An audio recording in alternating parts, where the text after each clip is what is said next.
वो एक छुपे रुस्तम है और एक जिसको तो एक साइलेंट ग्रोथ इस देश में देखने को मिल रही है। अनिल सर, पूरी स्टडी ये कहती है, इसलिए हमने 2-3 बार पूछा कि बहुत कंजर्वेटिव लेके चले हैं शुक्ला जी, उसके बावजूद एक जैसे लगता है कि एक साइलेंट वेव चल रही है और कंजम्पशन का पैटर्न बदल रहा है और मिडिल क्लास का साइज बहुत बड़ा होता हुआ दिख रहा है।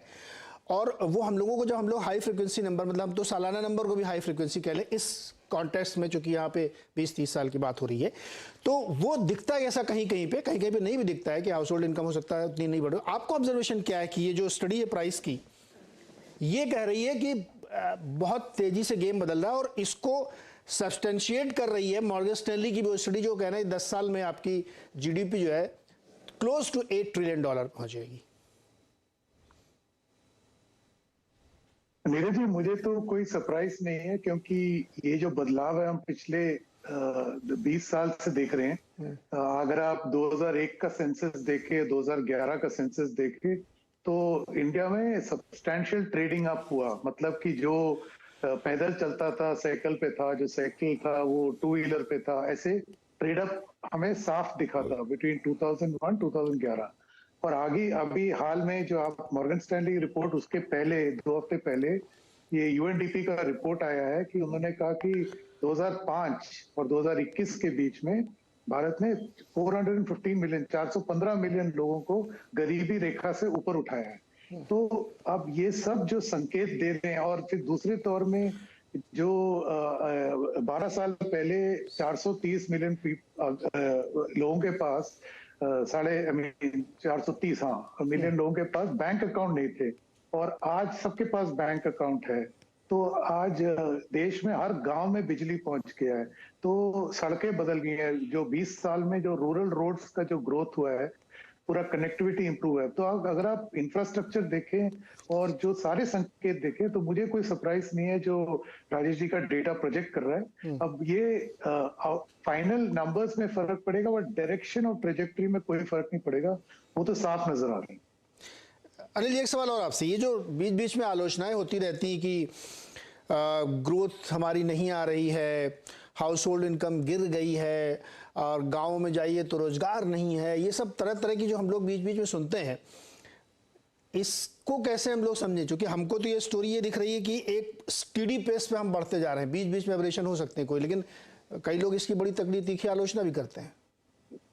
वो तो करना ही है, वो तो आलोचना हम समझ सकते हैं, क्योंकि नीरज जी जो बदलाव आता है ना, और इस तरीके, जिस तेजी से बदलाव आ रहा है, कुछ लोगों का नुकसान होगा। जैसे कि आप उदाहरण दीजिए, कल को रोबोज आए हमारे बिजनेस में, जर्नलिज्म में ले लीजिए, और हम काफी हमारे भाई लोगों के, बहन लोगों की नौकरी छूट जाएंगी।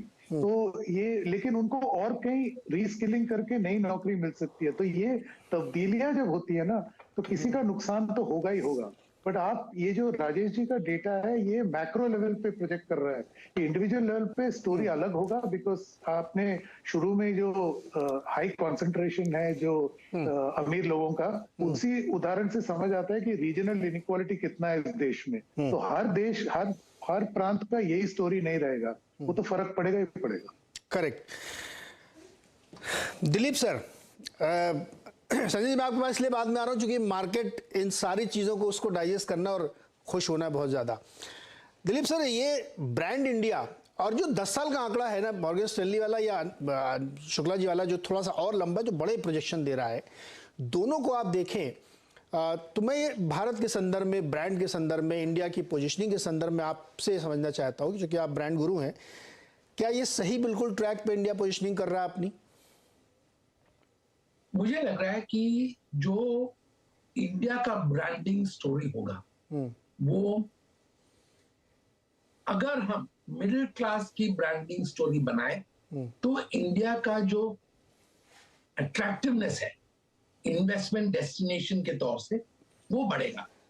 तो मेरे ख्याल में ये, जैसे राजेश जी ने प्रेजेंट किया है, मिडिल क्लास पे अगर हम फोकस दे रहे हैं, मिडिल क्लास को हम देख रहे हैं कि आंकड़े जो है वो वही सबसे ज्यादा ग्रोथ होगा, तो मुझे लगता है कि इससे इंडिया का जो छवि है बाकी देशों के सामने, इंडिया का छवि जो है वो बहुत ही ऊपर जाएगा और ये जो आगे 20 साल की बात कर रहे हैं, उसमें एक और चीज है जो राजेश जी ने अभी पूरा डिस्कस नहीं किया, पर इस मिडिल क्लास का जो एज प्रोफाइल होगा वो भी ज्यादातर कंजम्पशन फेज के लोग होंगे।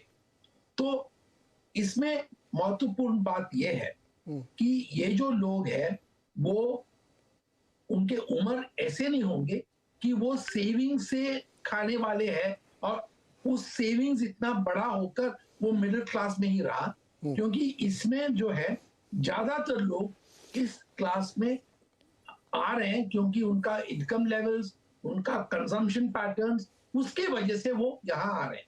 तो ये जो है बाकी देशों के तुलना में इंडिया का एडवांटेज बहुत सारे हैं, पर दो एडवांटेज जो इंपॉर्टेंट है जो राजेश जी की डेटा से निकल रहा है कि मिडिल क्लास जो है वो कंज्यूमिंग क्लास है, मिडिल क्लास जो है वो अर्निंग क्लास है। और अगर उसमें मैपिंग करें डेमोग्राफिक डेटा का, जैसे अनिल जी ने कहा कि ये जो प्रोजेक्शंस नए नहीं है, ये प्रोजेक्शंस जो है कुछ सालों से ये बदलाव आ रहा है। अब जाकर इसका मैच्योरिटी फेज पे हमें उसका एडवांटेज लेने का बहुत जरूरी है, क्योंकि ये जो सर्कमस्टेंस है वो दोबारा लौटने वाला नहीं है। तो अभी जो ग्रोथ हो रहा है उसके हिसाब से हमें प्लान करना चाहिए, बाकी देशों को ये प्रोजेक्ट करके दिखाना चाहिए, और जो भी डेटा है अगर वो डेटा वैलिड हो और स्टैटिस्टिकली प्रूवन हो, जैसे आपने कहा कि मॉर्गन स्टैनली का डेटा से तुलना करें तो इसमें कंपैरिजन पॉजिटिव है, और ये दोनों आंकड़े अगर बाकी जो देश में कंपनीज है वो देखते हैं, वो कैलकुलेट करते हैं, उसके लिए हमारे बहुत लाभदायक होंगे ये डेटा।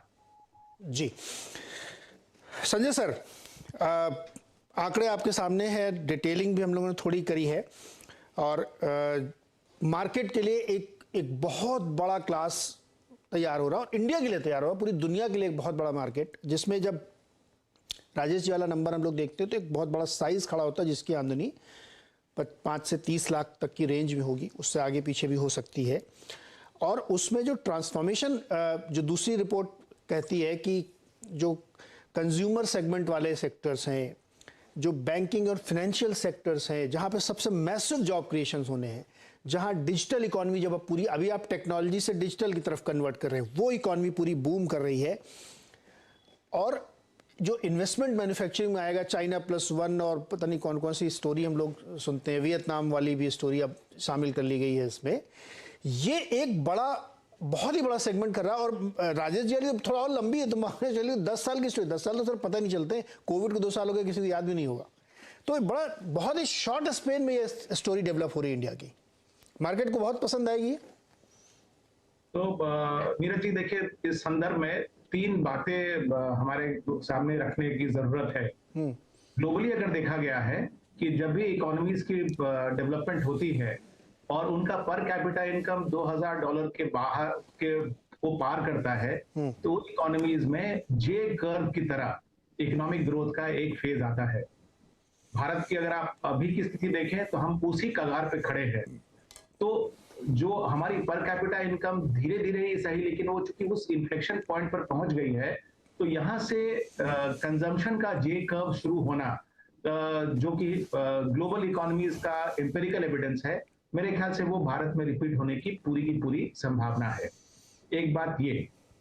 दूसरी बात, 2014 से लेकर 2022 की अगर आप जर्नी देखें और उसको कैपिटल मार्केट के साथ रिलेट करें, तो 2 बड़े मेरे ख्याल से माइलस्टोन इवेंट्स थे जिन्होंने लोगों का सोच और लोगों का मार्केट के प्रति रवैया बदला है।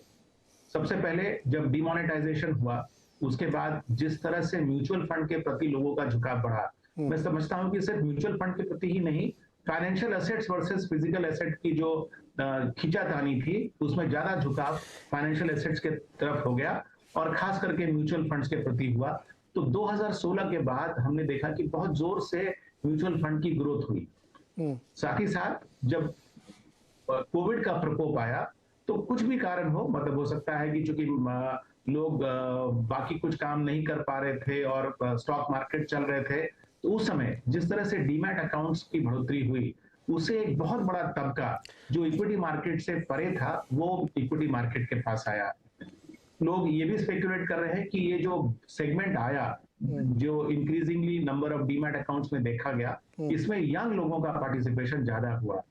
खैर जो भी कारण हो, म्यूचुअल फंड के रूप से लोगों का बाजार में आना या डायरेक्टली इक्विटी मार्केट के में आना, इसका एक पैरेलल अगर आप देखें, इसका इम्पैक्ट क्या रहा।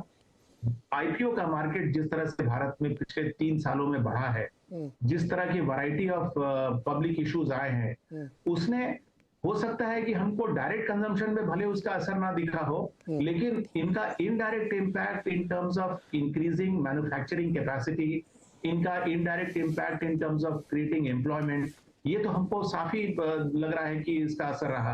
तो ये दूसरी बात है जो मैं इस कॉन्टेक्स्ट में सामने रखना चाहता हूँ। तीसरा जो तीसरी बात जो है वो है सोशल पर्सपेक्टिव। आप अगर आज देखें तो ये जो डेस्टिट्यूट से मिडिल क्लास के तरफ जो लोगों का प्रोग्रेस हो रहा है, उसमें बहुत बड़ा इम्पैक्ट जो है वो है डेमोन्स्ट्रेशन इफेक्ट का।